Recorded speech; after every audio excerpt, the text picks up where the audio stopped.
I was sent this red dot sight from CVLIFE. That's Country Values for Life. And ask you my opinion on it. Make this short video.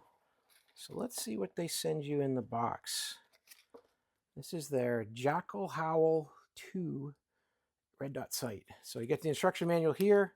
That'll explain all the different mounting techniques on whether it's a Picatinny rail or on a Glock.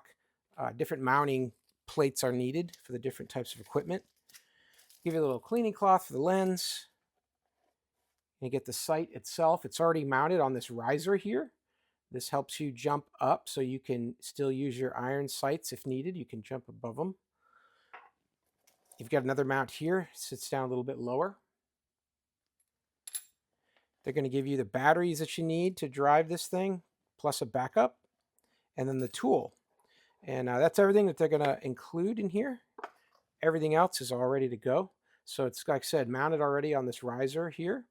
And you've got lens caps front and back that you can take off. And by just opening up this little slide here on the right,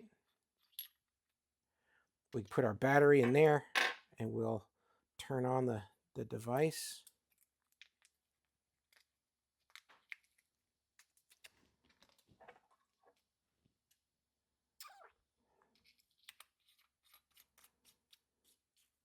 It's got nice O-rings around it, so it's keeping the water out of this. And then you've got your adjustment points here. You want to go up, you're going to go to the counterclockwise here. And then you want to go to the right, you're going to go counterclockwise here. So that's what those arrows are indicating. And it's got a little R.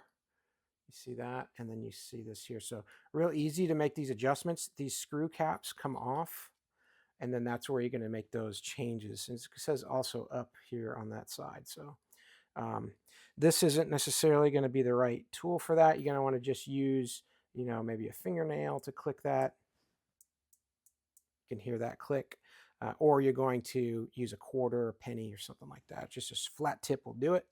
And again, got rubber O-rings, which is nice, and covers to keep that from getting bumped and losing your sight, your zero. And then here you've got your on and your off and your brightness controls. It's all with these couple of buttons in here. So this is already turned on. I can see there's your red dot right there, which is going to be good for our visuals. And then you can make adjustments to it. I can use the minus here, and I can dim it. Yeah, it's really dim there, and then brighten it back up. And bring it back into view there. Yeah, and that's how that works. Very responsive to the buttons. Get that nice and bright here right now so you can see. And then this is, like I said, an easy mount on your weapon so that you can connect this thing quickly and easily. You're just going to use the Allen wrench that they provide you with here, this little Torx bit here. You're going to loosen this up, set that down in, and then tighten that back down. And then you've got the rails already going to be grabbed here by that bottom bracket. So yeah, overall, it's lightweight. It's really nice. It's got a lot of features on this thing. It'll have automatic shut off if you don't turn it off over a period of time. It'll go out to save the battery. You've got the ability to do all kinds of adjustments with just these two simple buttons that are right on top. So you can deal with them without even have to, lose your sight picture. You could be looking at the target and then coming in here and making adjustments. Just click, click, click as needed to dim that out in a low light situation. Overall, really well-made sight. The CVLIFE makes really nice red dots across the board. So, hey, I hope that was helpful. Learn a little bit more, and hope you have a great day.